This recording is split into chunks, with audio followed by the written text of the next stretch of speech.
Hello and welcome to Anzcar's round 12 of the Monday Night Truck Series brought to us by 131 Web Radio.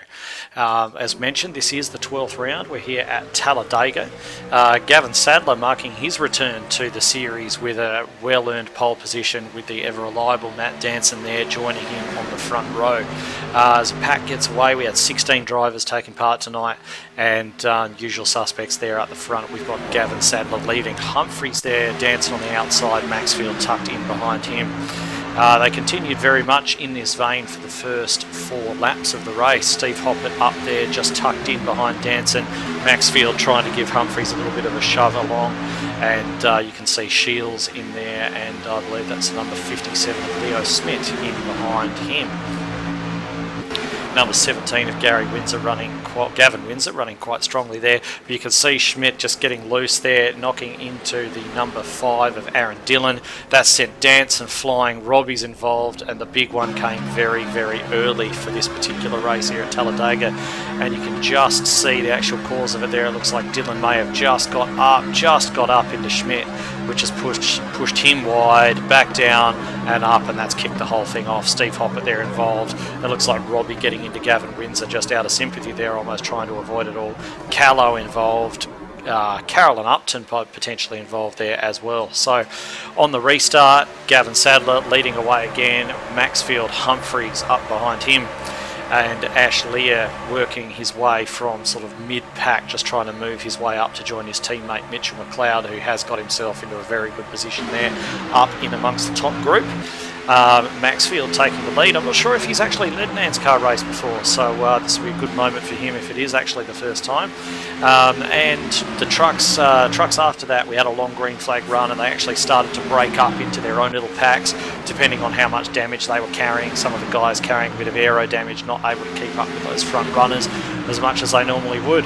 Here are those front runners. We've got McLeod now having taken the lead over from Maxfield. Sadler still in there, Shields there, Humphries there, all running together, while we've got Dillon and Callow both carrying damage and trying to catch up to that pack, trying in vain. 2 guys are never going to run together as fast as a whole train of guys can run together. So, and here's that lead battle again. We've got Nicholas Walsh joins in there, and I believe Jason Nicholas in there also, joining Humphries and Gavin Sadler in that particular pack. 3 trucks just running line astern here, Maxfield, McLeod and Shields, and they would split up into 2 packs as Steve Hoppett just goes a lap down there. They're actually broken up into two packs. We've got a pack of 3 and also that pack of 5 there. Sadler was the first to blink, going for the green flag pit stop. He's come out, Steve Hoppett coming out with him. One of the things you definitely want to do is Jason Nicholas makes a bit of a sausage of his pit entry there. Humphries doing quite a good job to avoid him. You don't want to pit alone here. You want to be pitting with people, as these guys have done, so when you come out on the track, you've got people to run with you. As you can see, Shields there just making a bit of a mistake, overshooting his pit bay. Very, very easy to do. So McLeod has actually left the pits in front, a long way in front. He pitted alone, and now he's running alone, and it's just a matter of time now before the pack, consisting of these 2 among others, actually begin to chase him down.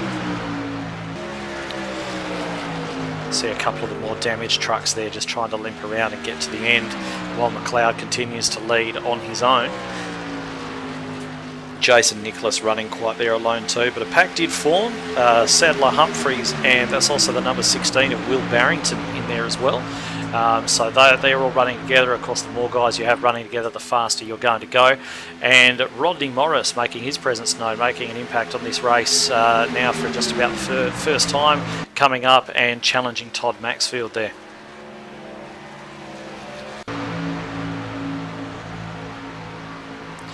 Steve Hoppett still running fairly well given the amount of damage that he's got. You can see Ash Lear just doing his best to push Rodney Morris along and taking Maxfield there past the injured Tundra of Jason Nicholas. On board here with Mitchell McLeod as he just looks to get that side draft off the 2 next to him, running up next to Humphries, and I believe that maybe it is Sadler on the inside there too, just trying to hook into the aero there and keep pace because no one was actually running with him on the outside. These two managed to get into each other. Dylan and Callow managed to get into each other again. There was nobody else around them. They just managed to get into one another, and that's actually brought out another caution as those two have recovered their positions. On the restart, Humphries, McLeod, Sadler and Walsh. Sorry, not a restart, just dodging the accident there. Once we did get going again, same group up there at the front, Barrington just leading this group comprising Hoppert, Sadler, Walsh and I believe it was Humphries, as Dylan now just tries his best to keep well out the way and bring that wounded truck home. Pack did start to spread out a little bit, but there are still quite a few trucks running in very close company as they just dive down the inside of Callow, so obviously driving around in that wounded truck there. Another one who's just trying to make it home. Hoppert hanging onto the back of these ones despite being a couple of laps off the pace at this stage, I believe. And you can see Mitchell McLeod there just doing his best to hold that outside line. He is up there alone at the moment, but he's just trying to use that aero to keep along with them. So once the pack has managed to all gather back up, you can see a number of trucks running there together, and that truck looking very second-hand, the truck there of Robbie carrying a lot of aero damage. He's had quite a good season, but this was not his race at all. So here it is, the lead pack running into the dying lap. So Humphries had a good lead there, and it looks as though Sadler and Shields just managed to get together. That's actually brought out the caution once more. On the restart, Humphries continued to lead from Morris, Maxfield and Mitchell McLeod, getting an excellent jump there on the outside, and probably really a move that would set up the rest of the race for him as Sadler manages to get into Walsh. I believe the green flag stayed out for that, and it's allowed everyone to continue on unhindered. Now this is the point. You can see Ashley, Lear and Mitchell McLeod, those two talking trucks running together around the outside. Maxfield sees them coming, tries to get up in front of them, and I believe Humphries tried to make his way up as well, and it's actually turned the pair of them.